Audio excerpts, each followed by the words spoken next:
Так, ну что, вчера Женя опубликовала фото в Инстаграме с таинственной подписью.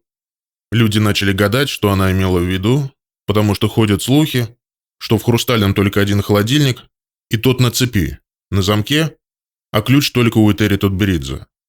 И по слухам она никого туда не подпускает, только сама периодически между тренировками оттуда что-то берет.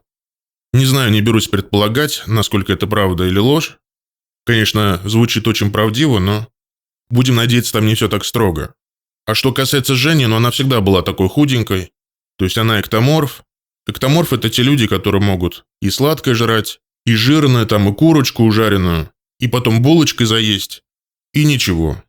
То есть многие женщины мечтают, конечно, быть такими же. То есть тоже, чтобы жрать и не толстеть. Поэтому нет никаких сомнений, что Женя хорошо питается, нормально питается. По крайней мере, сейчас так точно. Просто внешний вид обманчив. У Жени, так сказать, такое вот преимущество. Может лопать и не толстеть. Так что умница. Будем надеяться, что она восстановится к чемпионату России. Ну и насчет холодильника будем узнавать. Все-таки там есть и другие фигуристки, которые тоже хотят есть. И вот на их счет есть сомнения какие-то.